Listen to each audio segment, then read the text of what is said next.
Hi, everybody. Tom Van Hoy, and welcome to the Pitt State Cross Country Insider Show for this week with men and women's head coach Russ Jewett. Pitt State off last weekend after hosting the MIAA Championships. Women finished third. PSU's Jessica Macy, the individual winner of that race. The Pitt State men finished sixth, but also had the individual champion in Adam Volkert. This Saturday is regional action in Sioux Falls, South Dakota. The season ends with the NCAA Division II National Championships in Spokane, Washington, November 23rd. Here's Pitt State head coach Russ Jewett on the approach to the regional races coming up. Well, not much different than really for a conference. It's the end of the season, and most of the hard work is done, so we just sharpen up a little bit, rest a little more, and just get psychologically prepared. On the men's side for a 10K, it's a little longer race than we've been running, but not much. Will there be a lot of teams up in Sioux Falls?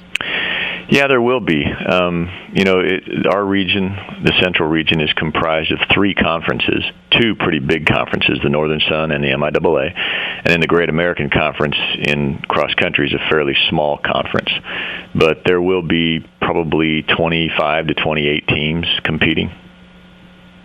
Quality of competition, I know you've had a good number of meets this year. You've gone a couple different places. How will the level of competition be at regionals? Well, both divisions, the women's and the men's, will be extremely tough, especially the women's, though. You've got three really outstanding teams coming to the regional meet from the Northern Sun, and I like to think you've got three or even four outstanding teams coming from the MIAA, and then a good team in Harding University coming from the Great American Conference. So the women's division, extremely tough. In fact, Augustana, who got second in their conference meet on this course, they're the host.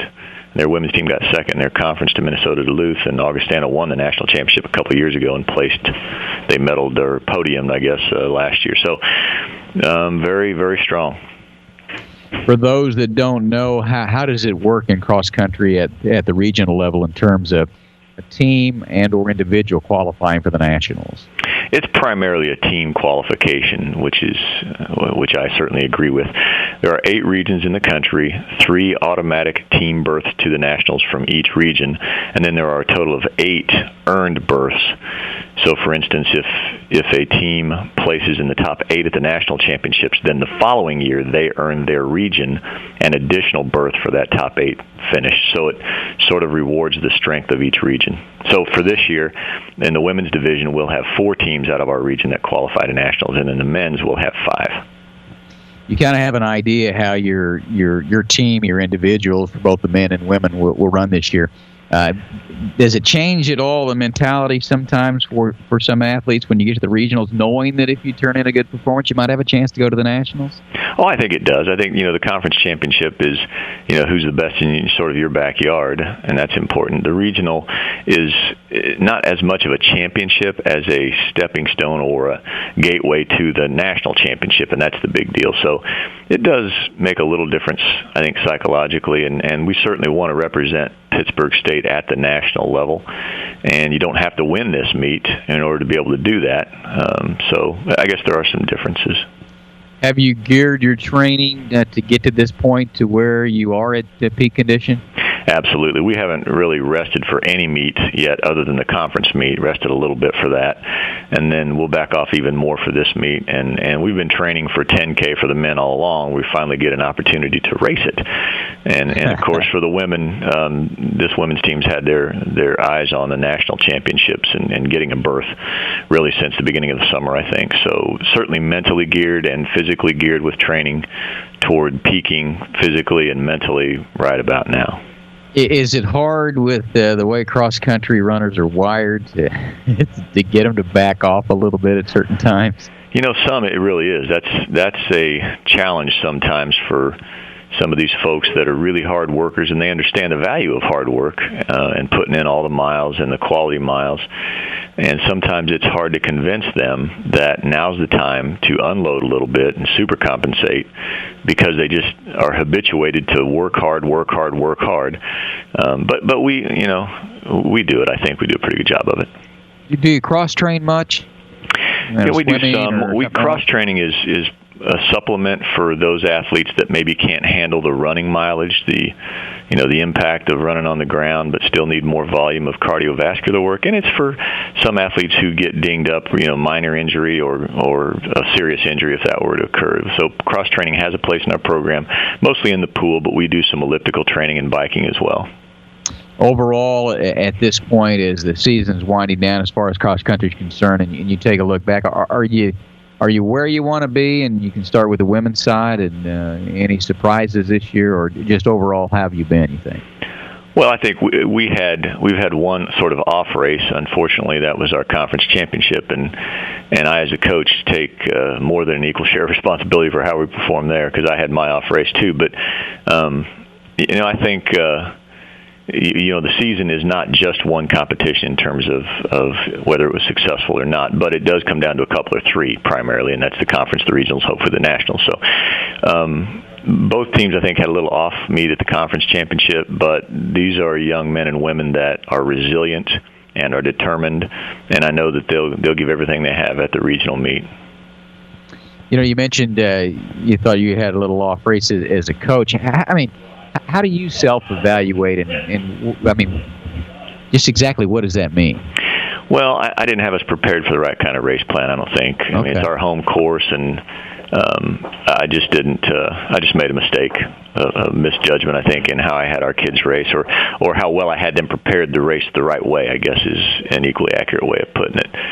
We just, our women particularly, let us get shut out early, and we tried to play catch up, and just it didn't happen. And that's pretty interesting. So, I mean, you've done it a long time, but race in and race out, you kind of look back and see what worked and what didn't work? Yeah, you do, and it's sometimes different on different courses, depending on how many bodies are on the course, how narrow the course is, how soon the first sharp turn is, because you've got however many runners are in the race, most of them are right on that start line. It's a wide start line, and then it narrows down either quickly or not quickly, depending on the layout of the course and the number of bodies in there. So that makes some difference. And then just preparing your team psychologically the right way, getting the right level of readiness psychologically, not getting too excited or too emotional. And I think I not only allowed, but I probably caused our women's and men's teams maybe to get a little too amped up, a little too emotional, I think, maybe too far in advance. Has it changed over the years in regard to psychology? Well, I don't think racing psychology, I don't think has changed in my tenure, but certainly the psychological aspects of training and interpersonal relationships on teams, maybe a slight change, but not seriously. Kids still want to work hard. Young men and women work hard. Some people think kids don't want to work as hard as they used to. Well, I don't think that's true. I think they do. But I think in terms of motivating young men and women, maybe that has changed a little bit over the past couple decades, 3 decades. What's the course like at Sioux Falls? Well, I haven't seen it personally, but heard about it. We've got the course map. We know the terrain. It's basically loops around a complex of soccer fields. So it's going to, and there's some ups and downs because these soccer fields are sort of built on, plateaus, if you will. A lot of turns. So it'll be a little bit like our home course. We had a lot of turns. There will be loops and turns in this race, and it does narrow down quickly. There are more than twice as many runners are going to be in this race versus our conference meet. So it'll be sort of like our race, with the personality of the course is magnified, sort of like ours. Did you get that from Google Earth? Well, actually I did, yeah. I did. Modern technology. Couldn't do that even 15 years ago, probably. Yeah, I'm going to say you have to go get a Rand McNally map or something, right? That's right. Sioux Falls. Where is Sioux Falls anyway? I mean, is that a long trip for you guys? It's 7 hours straight north. I mean, it'll get colder every mile of the way. Every mile north. Yeah. So, I mean, how do you prepare for running in snow? Well, we're going to maybe call Ron Supermarket, see if we can run little circles in their walk-in freezer today and tomorrow. No, well, we just, cold doesn't make that much difference, I don't think. We've gone north before and done really well in the early days of Pitt State women's cross country, I guess. Back when I first started, we'd have to go north in the old region that we were in, and we did quite well, I think, at times up there. We were the furthest south in our region, so it's more a matter of mental over physical. I mean, you see Kenyan athletes do really well in snow, and they aren't born and raised in snow, so it's just a mental attitude.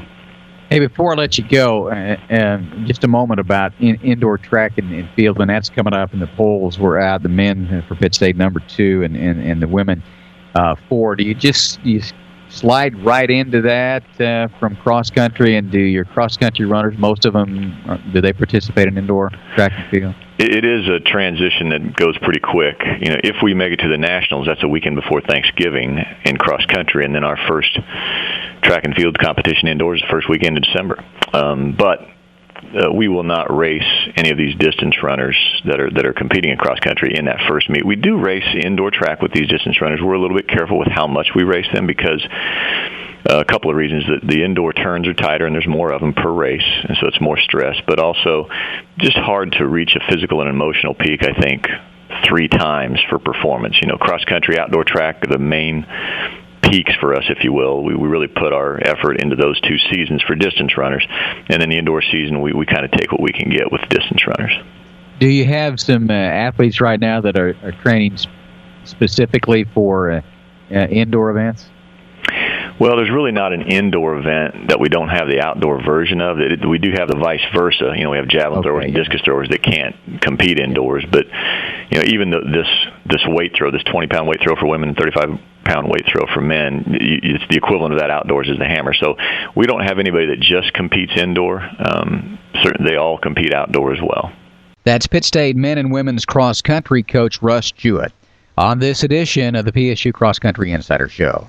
Again, Pitt State teams in Sioux Falls, South Dakota, Saturday, trying to qualify as a team and individually for the Nationals on November 23rd in Spokane, Washington. I'm Tom Van Hoy.